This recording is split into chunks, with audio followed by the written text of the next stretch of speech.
শেখ হাসিনা যদি আর অল্প কিছু সময় বেশি পেত, আর অল্প ধরেন আরো 2 বছর 3-4 বছর, তাহলে সার্বভৌমত্বের বাকি যে কাজগুলো মানে হারানোর জন্য বাকি কাজগুলো সেগুলো সম্পাদন করে ফেলত।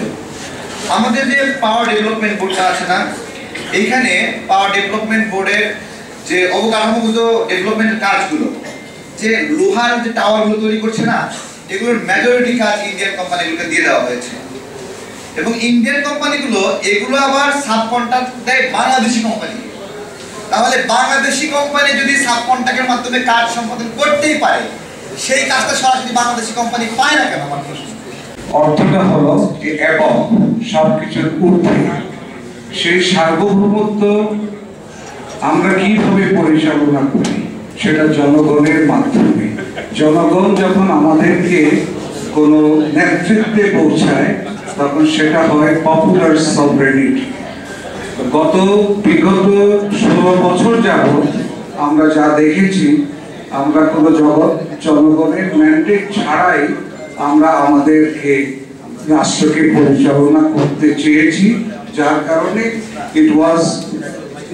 আমরা আমাদেরকে নিজেদেরকে দুর্বল করে তুলেছি, আউটসাইড অ্যাগ্রেশন থেকে নিজেকে রক্ষা করতে পারিনি। একটা ভিন্নতা, কেউ সমন্বয় কমিটির নামে সারা দেশে সভা সমাবেশ করছেন, কেউ নাগরিক কমিটি আত্মার আসছিল এখানে, সেও একটি সংগঠন করছে। আপনারা আবার সার্বভৌম, আমি বলি স্বাধীন এবং সার্বভৌম সংগঠন করছেন, যদিও বলছেন আপনাদের কোনো রাজনৈতিক অভিলাষ নেই।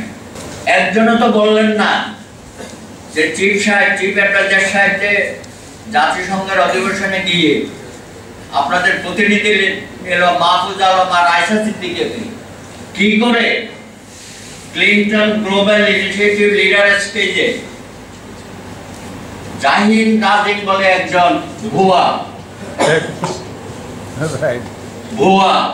আপনাদের প্রতিনিধি হিসাবে মঞ্চ উঠে গেল। এটা আমাদেরকে থাপ্পড় মারা হলো না? আমাদের সামনের সময়গুলো আরো সুন্দরভাবে এগিয়ে যেতে পারবো। এখন বক্তব্য দিবেন সার্বভৌমত্ব আন্দোলনের উপদেষ্টা, সাবেক রাষ্ট্রদূত সাকিব আলী ভাই।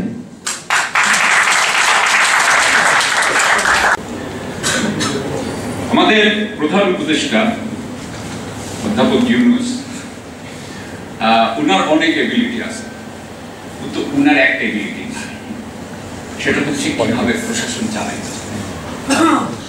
আমি গেলাম, আমাকে দূতাবাসে পাঠাইল করাচিতে 2006 এর নভেম্বরে। একটা দূতাবাস ক্লিন করতে কিন্তু 2 দিন লাগে, একটা অফিস একটা মিনিস্ট্রি ক্লিন করতে কিন্তু 7 দিনের বেশি লাগে না। কিন্তু প্রফেসর ইউনূস একটা জিনিস বুঝলেন নাই, যেটা আর্মির যদি কেউ থাকে এখানে বুঝবে। আর্মিতে 2টা ভাগ করা হয়, একটাকে বলা হয় স্টাফ আর একটাকে বলা হয় কমান্ড। স্টাফ হয় G1 G2, হ্যাঁ স্টাফ।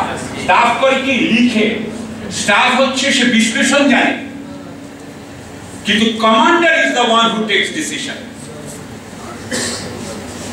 কমান্ডারকে দিয়ে স্টাফের কাজ করা